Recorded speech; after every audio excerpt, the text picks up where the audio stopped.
traditionally been using as currency, underground currency in jail, but times are changing. These ramen noodles are now the hot ticket item inside US prisons. According to a new study, the researchers say the shift comes in response to a decline in the quantity and quality of food on offer, with a pack of noodles now more in demand than a pack of cigarettes. This one in particular, Shin Ramen Noodle Soup. In fact, it's known as soup. Let's speak to Samantha Olson, who joins us from New York, a health journalist who wrote an article about her experience following the diet of the US Federal Bureau of Prisons certified menu. Is this really true? Hi, Tim. Yes, it's absolutely true. I followed the diet for 5 days, and I was subjected to eat a lot of white bread and a lot of foods that just don't generally fill you up, empty calories.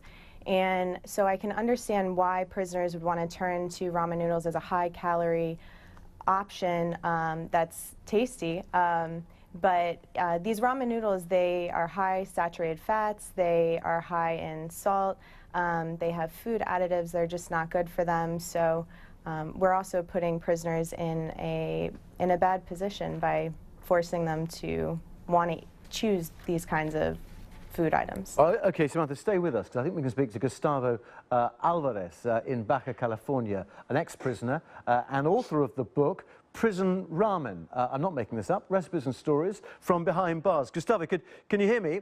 Yes, I can. Good morning. How's everybody doing? Very, very well. So this has overtaken tobacco and even drugs, has it, in prison?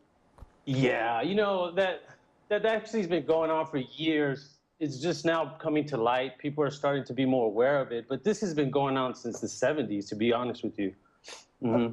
And is that because prison food is just so awful that you're not getting, you can't eat it? Yeah, well, you know what? Prison food isn't as good as it used to be. Earlier in the early 90s, you would actually have kosher meals, and you'd have actual organic stuff, and even some vegetables we'd grow on our yards in between our barracks. But, you know, they started cutting costs, and all these privatized prisons started opening up, so they started pinching pennies and taking out programs and cutting out money in our food supply. So we started being introduced to this new thing called tofu, or some type of fake meat and fake noodles and products. So, I mean, it's disgusting, you know. So a lot of us would go to dinner, lunch, whatever, and we'd bring back the actual meat, wash out the gravy with boiling water, and add them into our ramen recipes. And actually would be a better dinner or lunch, to be quite honest with you. Yeah, and Samantha, just explain there's this process called re-racking, which sounds pretty disgusting. Just explain what that is. I was really shocked to find out when I interviewed Brendan Coster, who had been in the prison system for nearly 40 years. He said that they were using a re-rack system where they take the food and they refreeze it, food off of the tray that's already been eaten by other inmates and picked at, and then repurpose it within, and are allowed to feed the other inmates within 7 days that same frozen food from the week before. This company, Aramark, only a few months after I interviewed them, were investigated for this and found maggots within the food. Rats had eaten the desserts that inmates were eating. So it's also putting inmates at a sanitary disadvantage.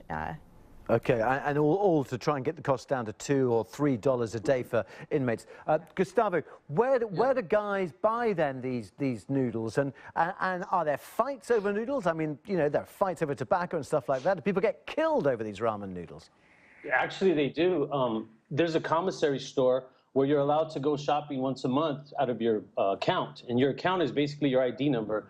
And, you know, people could send you money orders into your account, and therefore you go to the commissary, give him your ID, and it's like a credit card. You swipe out whatever it is you want to buy, and you definitely purchase cases and cases of ramen there, although some prisons have stopped that because they know that it's used as currency, gambling, and whatnot, so they allow you a couple cases an inmate, you know. But in other prisons, you're allowed to get as many as you want. And yeah, you know, you could tell the way a person is living by the types of ramen he has in his pantry or in his locker, however you want to call it. And yeah, you know, I've seen riots happen over unpaid debts with ramen, you know, and it caused riots, believe it or not, because it's not necessarily the noodle, but it's the principle, you know, and people need their money, and even if it's a few bucks, in prison, it's everything, you know. I mean, curiously, Samantha, is this quite a good thing, actually? So, instead of tobacco, which isn't good for anyone, as we all know, you know, these things are a healthy option in terms of currency. So you're putting big tobacco against big food, I guess you could say. Well, to argue whether or not developing lung cancer is better or worse than developing colon cancer from eating high saturated ramen noodles is definitely a tricky argument to navigate.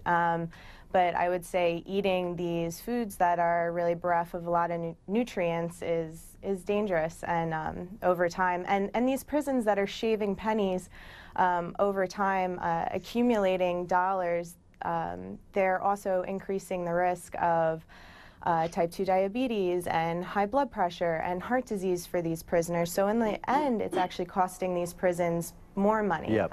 Last year it cost than a healthy diet. Samantha, Gustavo, I'm sorry, we are out of time. Not even enough time to boil a packet of ramens.